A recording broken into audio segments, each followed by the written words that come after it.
Assalamualaikum warahmatullahi wabarakatuh. Berjumpa kembali dalam pembahasan materi pendidikan Pancasila hari ini bersama saya Aang Supriyatna. Pada kesempatan kali ini kita akan membahas materi mengenai Pancasila sebagai dasar negara. Kata Pancasila berasal dari bahasa Sanskerta yaitu panca yang berarti lima, kemudian sila yang berarti sendi, dasar, alas, atau asas. Adapun tujuan dirumuskannya Pancasila oleh para pendiri negara adalah sebagai dasar negara Republik Indonesia. Adapun pengertian dasar negara adalah suatu falsafah yang dapat merangkum atau menyimpulkan kehidupan dan cita-cita bangsa dan negara Indonesia yang merdeka. Dasar negara merupakan pondasi atau landasan yang kuat dan kokoh serta tahan terhadap segala gangguan, hambatan maupun rintangan dari dalam maupun dari luar. Secara yuridis ketatanegaraan, Pancasila merupakan dasar negara Republik Indonesia sebagaimana terdapat pada pembukaan Undang-Undang Dasar Negara Republik Indonesia tahun 1945. Adapun sumber historis dari Pancasila sebagai dasar negara dapat kita simak sebagai berikut. Yaitu sidang BPUPKI pertama pada tanggal 30 Mei tahun 1945 sampai 1 Juni tahun 1945, di mana hal tersebut membahas mengenai perumusan dasar negara Indonesia.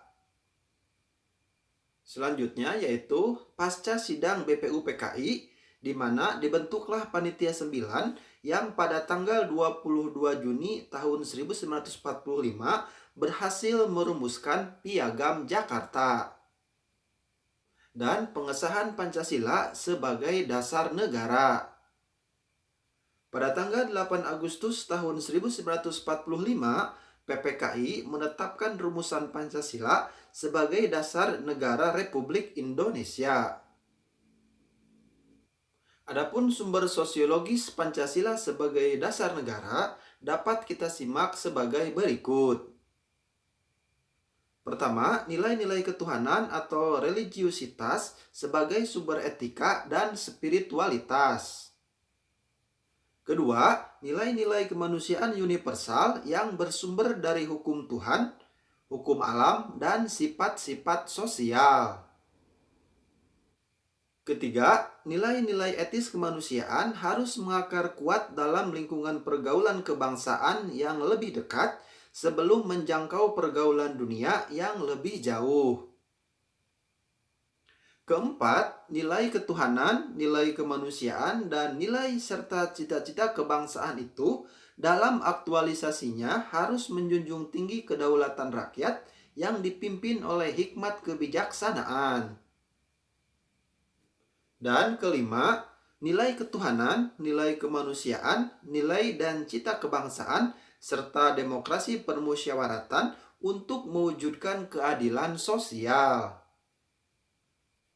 Selanjutnya yaitu sumber politis Pancasila sebagai dasar negara. Pasal 1 ayat 2 Undang-Undang Dasar tahun 1945 terkandung makna bahwa Pancasila menjadi asas dalam sistem demokrasi konstitusional, berarti Pancasila menjadi landasan etik dalam kehidupan politik bangsa Indonesia. Selanjutnya, kedudukan Pancasila sebagai dasar negara. Yaitu, 1. Sumber dari segala sumber tertib hukum Indonesia. 2. Suasana kebatinan dari Undang-Undang Dasar tahun 1945. 3. Mewujudkan cita-cita hukum bagi dasar negara. 4. Mengandung norma yang mewajibkan memegang teguh cita-cita moral rakyat yang luhur. Dan 5. Sumber semangat abadi Undang-Undang Dasar tahun 1945. Adapun dinamika dan tantangan Pancasila sebagai dasar negara dapat kita simak sebagai berikut. Pertama, Pancasila sebagai dasar negara lahir dan berkembang melalui proses yang sangat panjang. Dua, Pancasila disuarakan menjadi dasar negara yang diresmikan pada 18 Agustus tahun 1945 dengan dimasukkannya sila-sila Pancasila dalam pembukaan Undang-Undang Dasar Negara Republik Indonesia tahun 1945. Tiga, pada masa pemerintahan Presiden Soeharto ditegaskan bahwa Pancasila sebagai dasar negara akan dilaksanakan secara murni dan konsekuen. Dan empat, pada tahun 2004 sampai sekarang, berkembang gerakan para akademisi dan pemerhati serta pecinta Pancasila yang kembali menyuarakan Pancasila sebagai dasar negara melalui berbagai kegiatan seminar dan kongres.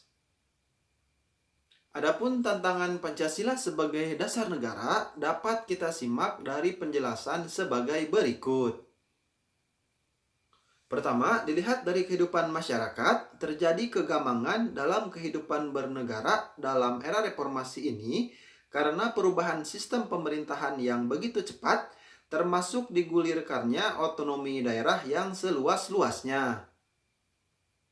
Kedua, dalam bidang pemerintahan, banyak muncul di ranah publik aparatur pemerintahan, baik sipil maupun militer, yang kurang mencerminkan jiwa kenegarawanan. Tiga, terdapat fenomena perilaku aparatur yang aji mumpung atau mementingkan kepentingan kelompoknya saja.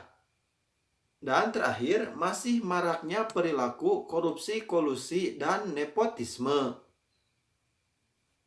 Demikian pembahasan materi pada kesempatan kali ini. Terima kasih telah menyimak. Assalamualaikum warahmatullahi wabarakatuh.